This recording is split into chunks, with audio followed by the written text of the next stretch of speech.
Alhamdulillahirabbil alamin. Wassalatu wassalamu ala nabiyyina Muhammadin wa ala alihi wa sahbihi ajma'in, amma ba'du. Jamaah yang dimuliakan Allah, kita awali kajian kita dengan sama-sama membaca basmalah. Bismillahirrahmanirrahim. Sesuai dengan yang diumumkan tadi, tema yang akan kita bahas adalah sifatu sholatin Nabi. Sifat sholat Nabi.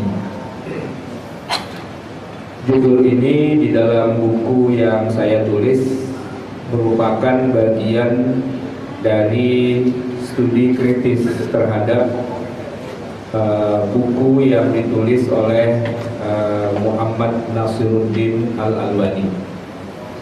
Judul bukunya adalah Sifatu Sholatin Nabi, sifat sholat Nabi. Dan atas buku tersebut banyak hal yang kita setuju dan ada juga yang kita setuju atau tidak setuju, dan juga ada yang sama sekali tidak setuju. Namanya juga studi kritis, artinya semakin suatu buku itu dikritisi oleh banyak pihak, maka buku itu menunjukkan keunggulan atau kualitasnya. Dan kita semua tahu, saya yakin banyak yang dari kita yang hadir ini yang sarjana, baik itu S1, mungkin juga malah S2, bahkan juga S3, itu pasti pernah menulis tulisan ilmiah, dan tulisan ilmiah itu pasti dikritisi. Ada dosen pembimbing dan pasti juga ada dosen penguji.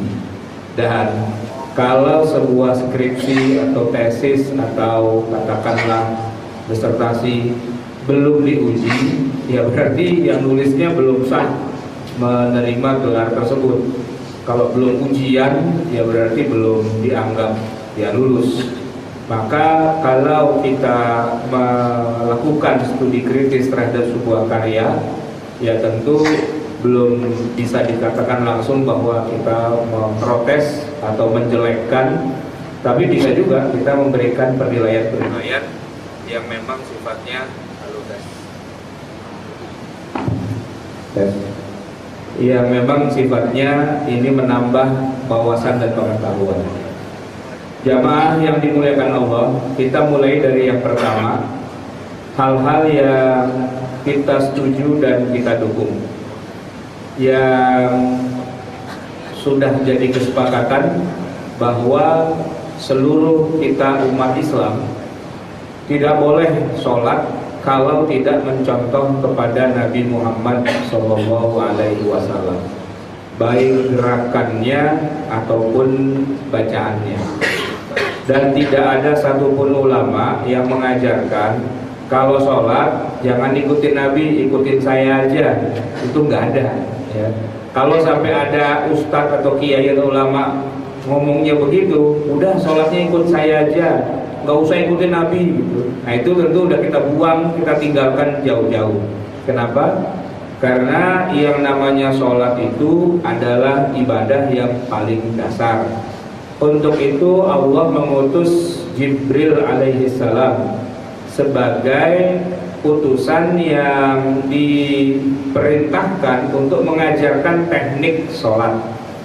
Jadi bapak-bapak jamaah sekalian, waktu Nabi Muhammad Mi'raj ke langit itu kan dapat perintah sholat 5 waktu.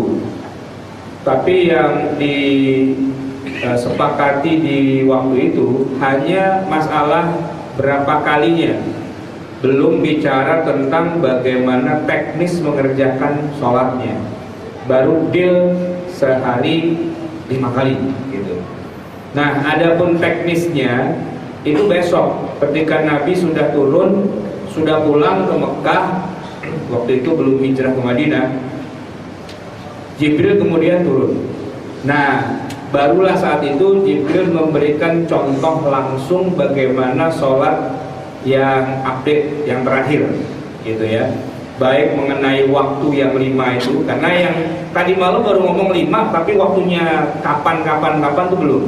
Kemudian bagaimana yang paling update ya, apakah itu berdiri, rukuk, sujud dan semua gerakannya itu ya baru lagi di update terakhir ya pada saat itu. Maka Jibril mencontohkan, Nabi kemudian melihat ya detail sholatnya Jibril. Setelah itu kemudian Nabi melakukan sholat yang sama, mengikuti Jibril itu ya, dari A sampai Z-nya. Lalu Nabi mengatakan kepada para sahabat, "Shollu kama ra'aitumuni usolli." Salatlah kamu sebagaimana kalian lihat aku sholat. Nah, inilah yang kita sepakati bersama umat Islam sedunia.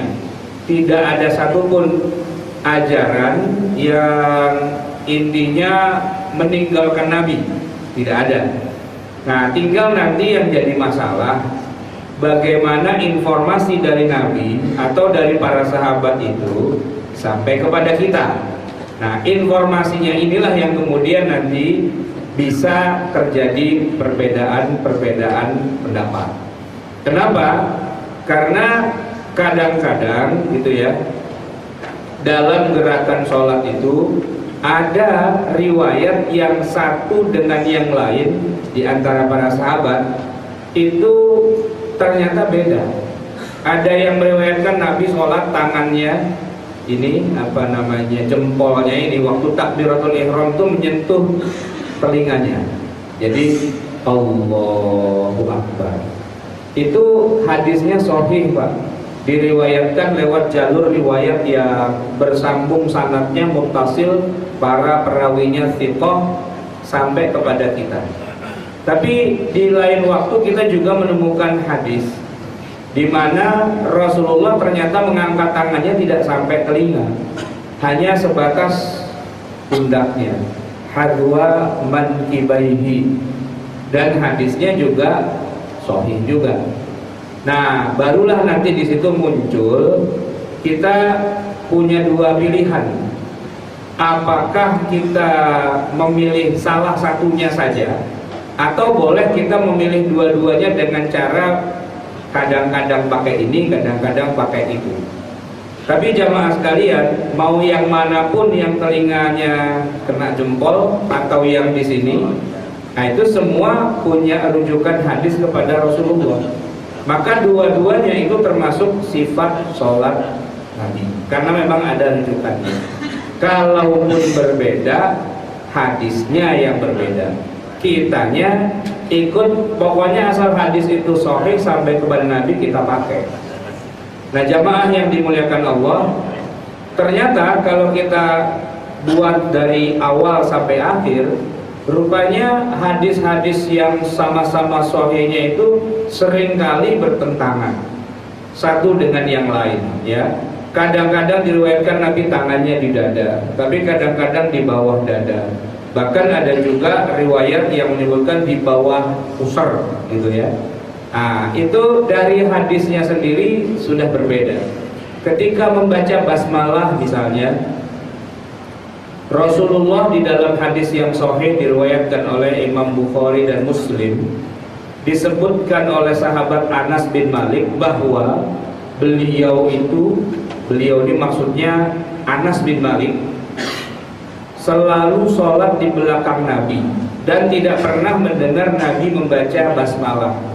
Jadi memulai surat Al-Fatihah itu dari Alhamdulillahirabbil alamin, dan kata Anas, saya belum pernah dengar Nabi baca basmalah. Ketika Rasulullah wafat, Anas bin Malik ini juga bermakmum kepada Abu Bakar, kepada Umar, Utsman dan Ali. Semua 4 sahabat itu juga tidak ada yang memulai sholatnya dengan membaca basmalah. Kata siapa? Kata Anas bin Malik. Tapi hadisnya sahih diriwayatkan Imam Bukhari. Nah, jamaah sekalian yang dimuliakan Allah, kita kemudian menemukan hadis yang lain ya, yang justru hadis ini langsung dari perkataan Nabi, di mana Nabi bersabda, "Idza qara'tumul Fatihata," kalau kalian membaca surat Al-Fatihah, faqra'u fabda'u bismillahirrahmanirrahim. Mulailah dengan bismillahirrahmanirrahim, fa innaha ihda ayatiha. Karena sesungguhnya bismillahirrahmanirrahim itu adalah salah satu dari 7 ayat di dalam surat Al-Fatihah itu. Jadi jamaah sekalian, ini hadis juga sahih, bahkan dikuatkan dengan riwayat yang lain, ada 7 yang sama-sama mensahihkan seperti itu. Nah, bayangkan coba, di sana Anas bin Malik bilang saya tidak pernah dengar Nabi baca basmalah. Di sini Nabi sendiri bilang bacalah basmalah karena itulah salah satu dari ayat. Ini yang saya maksud tadi. Ternyata hadis-hadis yang sahih itu ternyata juga saling bertabrakan juga. Nah, sekarang begini. Sekarang begini. Lalu yang benar sholatnya Nabi itu yang baca basmalah atau yang tidak baca basmalah? Mana yang benar? Ya, iya, dua-duanya punya landasan yang kuat. Kalau pakai hadisnya Anas, Nabi dibilang nggak baca Fatihah. Tapi kalau pakai hadis yang lain, Nabi sendiri mengatakan bacalah Bismillahirrahmanirrahim. Anas mengatakan tidak ada Bismillah. Yang lain bilang pakai Bismillah. Dalam hal ini jamaah sekalian, selama semuanya ada rujukannya, ada hadisnya yang sahih, semuanya itu adalah sifat sholat Nabi, semuanya. Mau yang pakai baca bismillah atau yang tidak pakai, dua-duanya sama-sama bentuk dan tata cara sholat Nabi.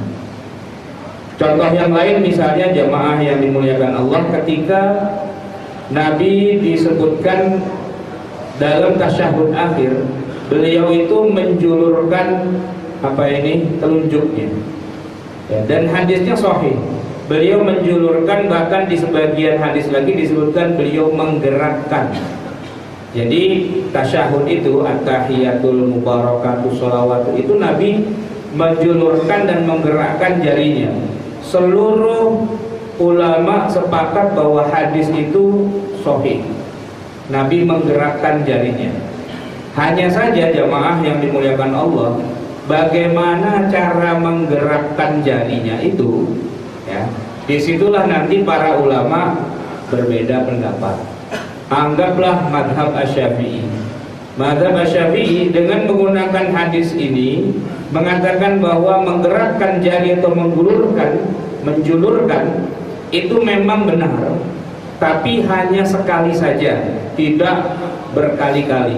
Dan waktunya adalah ketika masuk kepada kalimatul isbat, asyhadu an la ilaha illallah. Nah, kata-kata illallah itu isbat. Disitulah kita menunjukkan satu, tidak ditarik lagi, tetap dijulurkan sampai selesai sholat. Ini di dalam mazhab Asy-Syafi'i. Tapi mengajunya pada hadis yang Nabi menjulurkan tangan dan menggerakkan, cuma menggerakkannya sekali aja. Di dalam mazhab Hambali lain lagi, dengan hadis yang sama, yang sumbernya dari Rasulullah juga. Mereka mengatakan gerakannya itu hanya pada saat menyebut lafzul jalalah, yaitu lafaz Allah. At-tahiyatul mubarakatus sholawatut thayyibatu lillah, tarik gitu. Ya, nanti pas asyhadu an la ilaha illallah, tarik. Wa asyhadu anna muhammadar rasulullah, tarik. Jadi hanya pada lafaz Allah saja. Mazhab yang lain punya pemahaman yang lain lagi dengan hadis yang sama. Ya, ada yang berpikir bahwa menggerakkan itu dari awal sampai akhir. Gerak terus, Pak.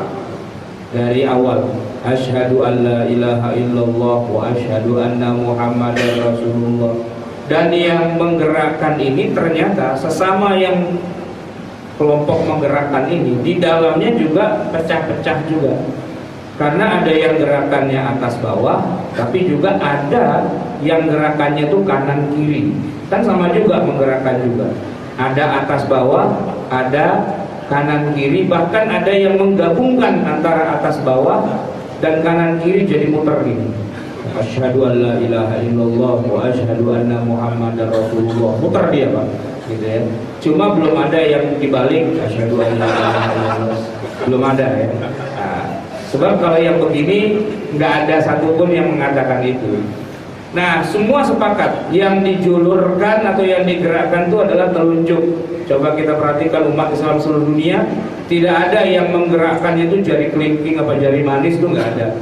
Mentang-mentang orang Jawa misalnya, orang Jawa itu kan kalau menunjuk sesuatu yang sopan, dia bukan pakai telunjuk. Itu kurang ajar kalau pakai begini Pak, ya kan? Anda itu nggak bagus. Mestinya pakai jempol kata orang Jawa. Jadi kalau kita datang ke Jogja misalnya, kita tanya rumah Pak RT, ya, di mana rumah Pak RT, di rumah Pak Lurah, orang setempat akan bilang, oh meriko, gitu kan? Merikonya itu pakai telunjuk dibalik begini Pak, nggak begini, nggak meriko, nggak begini, meriko, gitulah ya. Nah, jangan kemudian gara-gara kita itu orang Jawa, gitu ya, terus sholat kita sesuaikan dengan kejawaan kita. Asyhadu an la ilaha illallah wa asyhadu anna muhammadar rasulullah, gitu ya. Nah, ini tidak ada hadisnya Pak, karena yang ditunjukkan di dalam hadis itu adalah telunjuk, bukan jempol, gitu. Walaupun menurut rasa orang Jawa yang lebih sopan itu adalah. Nah, dalam hal ini sifat sholat Nabi itu sama, yaitu menggerakkan telunjuk.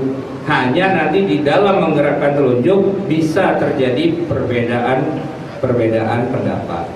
Nah, jamaah yang dimuliakan Allah, kadang-kadang ya ada satu hadis yang oleh satu orang muhaddis dianggap hadis itu sahih.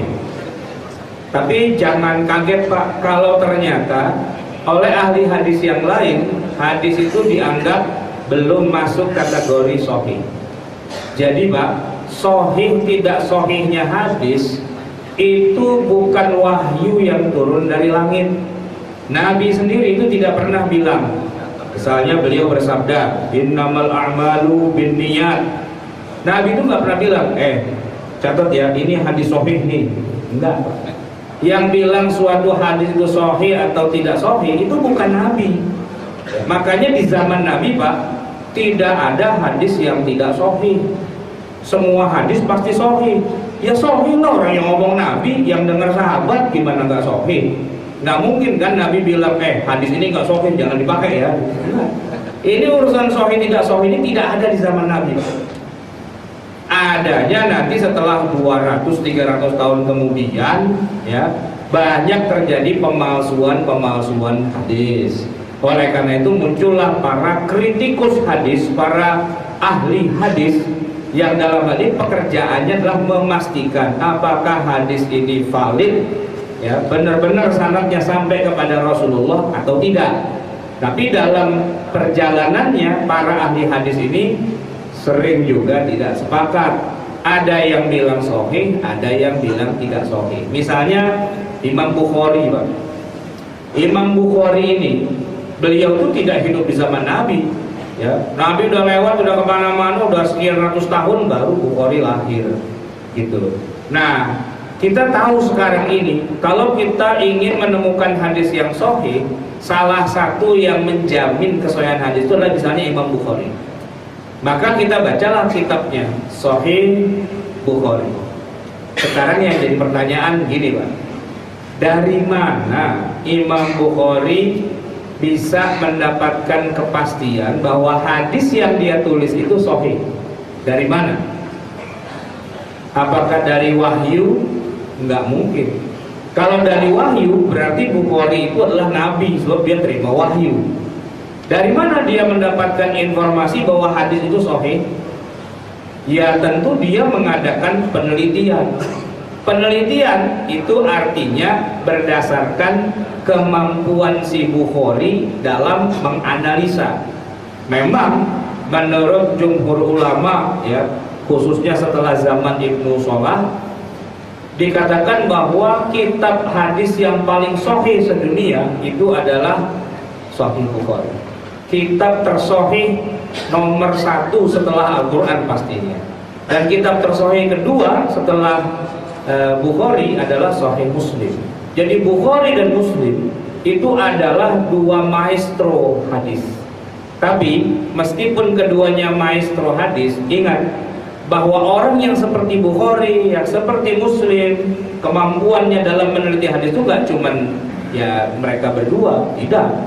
Ada ribuan bahkan ratusan ribu orang yang juga punya kemampuan yang sama. Hanya saja Bukhari termasuk yang paling kuat dalam menyeleksi suatu hadis. Sampai-sampai walaupun hadis itu seharusnya sahih, cuma gara-gara perawinya itu dianggap kurang punya muru'ah dalam masalah agama, itu kemudian hadis riwayatnya dicoret semua. Tidak menjalankan muru'ah. Muru'ah itu bahasa kita itu etika, sopan santun gitu ya. Bukan berdosa, enggak. Kalau sampai perawi hadis itu dari Bukhari sampai ke Nabi itu mungkin ada 7, 8, 9 orang gitu ya. Ada salah satunya yang dikenal dia pernah melakukan perbuatan maksiat, udah pasti dicoret. Ini Pak, bukan maksiat, cuma kurang pantas gitu. Misalnya jalan kaki nggak pakai sendal gitu. Ini dianggap kurang pantas orang kayak gini. Itu oleh Bukhari, orang itu dicoret, maka semua hadis yang lewat jalur itu udah nggak dipakai. Ya. Jangankan berdusta, ya, bohong kepada hewan peliharaannya aja itu pun sudah dicoret sama Bukhari. Dia punya ayam Pak, ya, mau disayang-sayang dia pora-poranya di dalam tangannya ini ada beras gitu atau ada makanan. Ayam yang kedekat ditangkap gitu ya. Nah itu kan bohong nih, walaupun cuma sama ayam. Ya, ayamnya ditangkap ya dibohongin saya gitu ya. Walaupun dia merasa dibohongi cuma ayam, tapi oleh Bukhari orang ini sudah dicoret dalam daftar perawi yang bisa diterima. Nah oleh karena itu Bukhari memang dikenal sebagai orang yang paling ketat. Tapi ingat, hadis sahih itu tidak harus lewat Imam Bukhari. Ada Imam Muslim dan ada yang lain-lain. Bahkan Al-Hakim sebagai ahli hadis juga, dia menggunakan formula dari Bukhari, ya, kaidah dan metodologi yang dipakai Bukhari untuk melakukan proses penelitian hadis-hadis. Maka ada istilah mustadrak, kitab tambahan, ya, attachment gitu ya, lampirannya di luar dari Sahih Bukhari. Metodenya metode Bukhari, tapi yang ngerjakan Imam Al-Hakim. Ini juga termasuk hadis yang sahih juga. Nah jamaah sekalian, ketika Bukhari mensahihkan suatu hadis, boleh jadi nanti ada orang ulama yang lain termasuk tidak mensahihkannya atau sebaliknya. Makanya tidak semua hadis sahih yang di dalam Sahih Bukhari ada di dalam Sahih Muslim, dan tidak semua hadis yang ada dalam Sahih Muslim itu ada dalam Sahih Bukhari. Artinya saya ingin mengatakan bahwa kesahihan hadis itu sifatnya tidak mutlak. Dia masih bersifat ijtihad, ya. Cuma ijtihadnya memang kuat. Nah, oleh karena itu jamaah yang dimuliakan Allah, bisa saja ya ada sebuah hadis diterima oleh satu ulama sebagai hadis yang sahih, sebagai hadis yang diterima, tapi oleh ulama lain dia tidak terima. Contohnya apa? Contohnya kunut pada sholat subuh. Di dalam mazhab Hanafi, jamaah sekalian, para ulamanya itu tidak menggunakan hadis tersebut. Tapi di dalam mazhab Syafi'i, para ulamanya menggunakan hadis itu. Apa? Tambahan dari hadis yang bunyinya Rasulullah itu hanya sebulan saja melakukan doa kunut yang dilakukan 5 waktu, zuhur, asar, maghrib, isya, subuh, mendoakan keburukan atas satu kaum yang telah membunuh para sahabat. Tapi setelah sebulan Nabi menghentikannya. Nah hadis itu Pak masih ada tambahannya, cuman yang tambahan ini oleh ulama di dalam mazhab Hanafi tidak dipakai. Sementara oleh para ulama di dalam mazhab Syafi'i itu dipakai. Apa tambahannya? Rasulullah SAW tetap melaksanakan kunut itu di dalam satu sholat saja, bukan di 5 waktu, hanya satu sholat, yaitu sholat subuh, sholatul fajri, hatta faraqat dunya, sampai beliau meninggal dunia. Lam yazal Rasulullah sallallahu alaihi wasallam yaqnutu fil fajri hatta faraqat dunya. Ulama mazhab Hanafi mengatakan hadis ini tidak bisa kita terima. Tapi ulama mazhab Syafi'i semuanya, ya termasuk Imam An-Nawawi, Ibnu Hajar Al-Asqalani, bahkan yang paling kuat membela hadis ini adalah Imam Al-Baihaqi. Beliau adalah seorang ahli hadis yang punya kitab banyak, salah satunya As-Sunan Al-Kubra. Di situ beliau mengatakan hadis ini adalah hadis yang sahih, semua perawinya itu thiqah dan sanadnya muttasil dari Al-Imam Syafi'i sampai kepada Rasulullah sallallahu alaihi wasallam. Jadi jamaah sekalian, kita tidak bisa mengatakan bahwa yang kunut subuh itu tidak ikut Nabi, itu nggak bisa.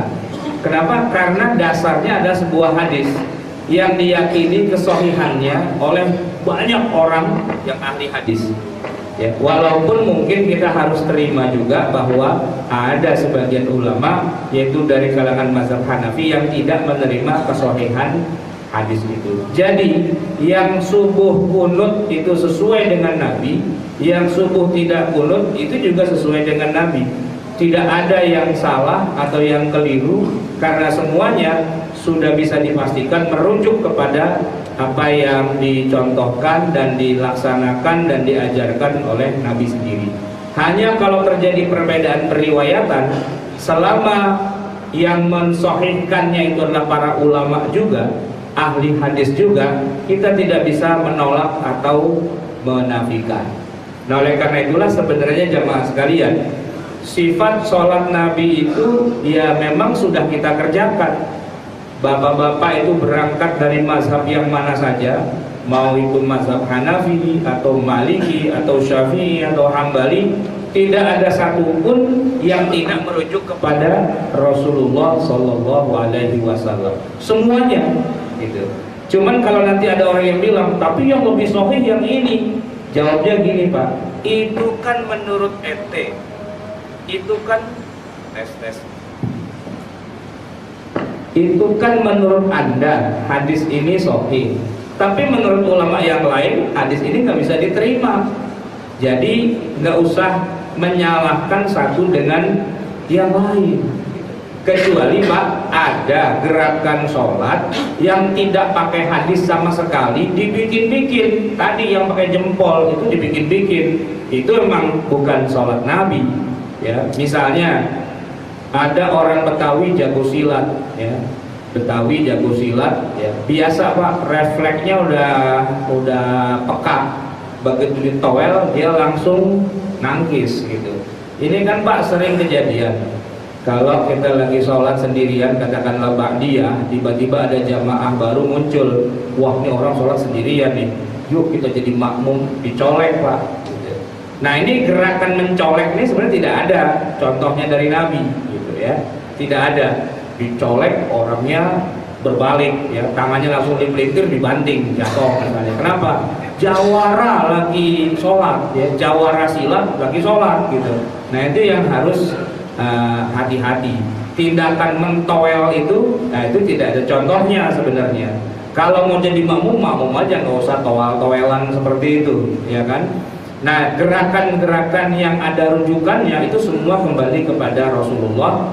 Tapi ada juga gerakan-gerakan yang tidak bersumber kepada Rasulullah. Nah, itu ada yang boleh, ada yang tidak. Itu. Contohnya nih Pak, bersalaman sesudah sholat, ini khilafiyah. Ada sebagian ulama yang mengatakan tidak boleh. Alasannya ya karena tidak ada contoh dari Nabi. Tapi sebagian ulama yang lain mengatakan boleh. Kenapa? Walaupun tidak ada contoh dari Nabi langsung ya tentang itu terkait sholat, tapi salaman itu kan bukan di dalam sholat. Salaman itu sesudah selesai sholat. Kalau seandainya salamannya di dalam sholat, misalnya lagi tahiyat, asyhadu an la ilaha illallah, terus ada yang ngajakin salaman, terus kita salaman gitu, nah itu baru nggak boleh karena di dalam sholat. Tapi ini kan sholatnya udah selesai. Assalamualaikum warahmatullah, assalamualaikum warahmatullah, udah selesai kan?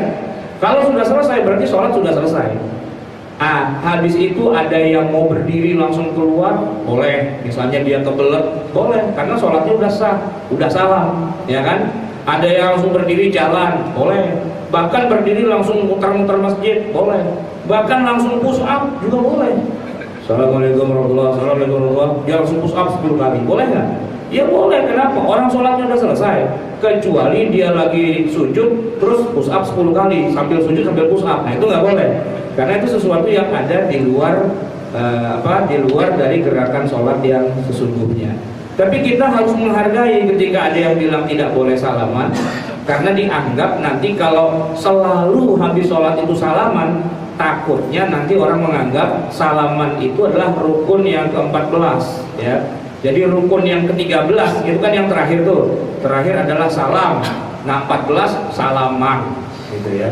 Nah, itu yang takutnya dianggap sebagai sesuatu yang bagian dari rukun. Tapi kalau tidak ada ketakutan seperti itu dan dipastikan semua yang sholat ngerti, habis sholat salaman ya nggak masalah. Tidak jadi satu hal yang dirugikan. Jadi jamaah yang dimuliakan Allah, sifat sholat Nabi itu sangat luas, seluas hadis-hadisnya. Dan hadis-hadisnya banyak yang bertentangan satu dengan yang lain, sama-sama sahihnya. Atau hadisnya cuma satu, tapi cara menarik kesimpulannya berbeda-beda. Atau bisa jadi memang hadisnya oleh sebagian ulama disahihkan, lalu dipakai, tapi oleh sebagian ulama yang lain tidak disahihkan sehingga tidak dipakai. Nah, oleh karena itu kemudian sifat sholat Nabi menjadi sangat beraneka ragam. Kalau ada satu orang yang merasa saya lebih suka dengan pendapat yang ini, misalnya gitu ya, itu hak dia, selama memang semua hadisnya bisa dipertanggungjawabkan. Tetapi dia tidak berhak mengatakan kepada saudaranya yang sholatnya berbeda, padahal juga merujuk kepada Nabi, untuk mengatakan bahwa sholat Anda itu keliru, salah, bid'ah, dan sebagainya. Begitu juga tidak boleh sebaliknya, saling menyalahkan padahal semua sama-sama sudah punya rujukannya. Baik jamaah yang dimuliakan Allah, itulah yang dapat saya sampaikan. Sebelum saya akhiri, mungkin ada yang ingin ditanyakan dari para jamaah. Saya kembalikan kepada pimpinan acara. Terima kasih Bapak Masyarakat atas penjelasannya. Rekan-rekan sekalian, silakan bagi yang ada pertanyaan tentang sekitar sifat sholat Nabi.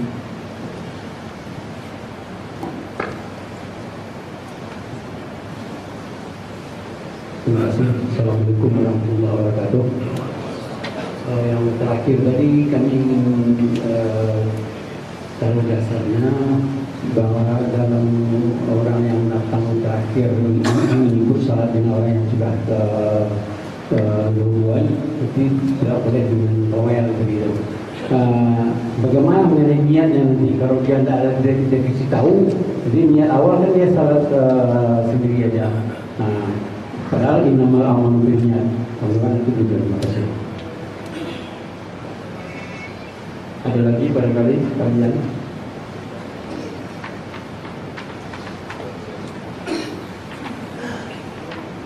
Baik, jadi gini Pak, mentowel orang yang lagi sholat sebagai tanda kita mau jadi makmum, gerakan noelnya itu tidak ada dasar dari Nabi.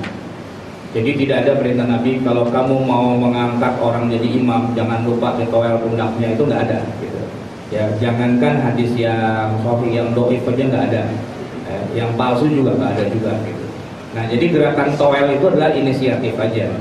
Sebenarnya begini Pak, aslinya di dalam hampir semua mazhab fikih kecuali mazhab Syafi'i ya, di semua mazhab selain Syafi'i itu imam dan makmum itu tidak boleh berbeda niat, nggak boleh Pak.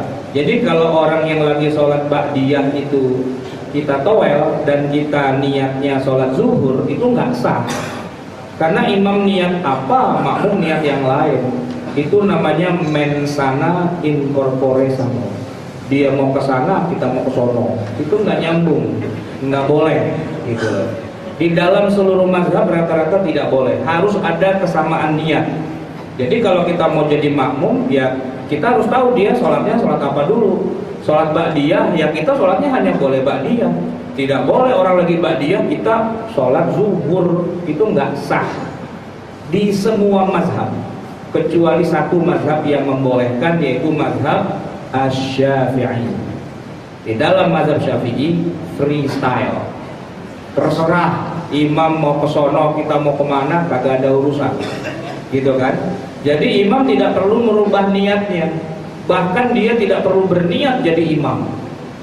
Imam Pak, itu tidak perlu berniat jadi imam. Sebab apa? Nih saya kasih contoh Pak. Orang lagi sholat sendirian, ya. Kemudian dia mulai sholat berdua, berjamaah. Imamnya niat jadi imam, makmumnya niat jadi makmum. Oke. Tiba-tiba makmumnya batal. Sekarang saya tanya, imamnya itu masih jadi imam apa enggak? Makmumnya cuma atu-atunya, batal. Imamnya masih jadi imam enggak Pak? Ya? Enggak kan? Imamnya tetap dia enggak jadi imam. Dia sholat sendirian namanya. Begitu kan? Artinya imam tidak harus niatnya jadi imam dan sebagainya. Nah, yang harus punya niat itu makmumnya. Nah, tinggal makmum mau niat mau jadi makmum dari imam itu apa enggak. Kalau imam mah urusan dia. Jadi Pak, kalau saya lagi sholat ba'diyah, ya, ba'da maghrib 2 rakaat gitu ya, terus ada yang towel, kalau pakai mazhab yang lain itu nggak sah. Tapi kalau pakai mazhab Syafi'i sah, gitu ya. Tapi saya tidak perlu menyesuaikan diri dengan makmumnya. Saya orang lagi sholat 2 rakaat kok, sholatnya juga sholat ba'diyah, berarti kan sir. Saya tidak perlu mengeraskan bacaan saya untuk menyesuaikan diri dengan makmum. Makmumlah yang Allahumma salli ala Muhammad Ya Rabbi salli alaihi wa sallim Allahumma salli ala Muhammad Ya Rabbi salli alaihi wa sallim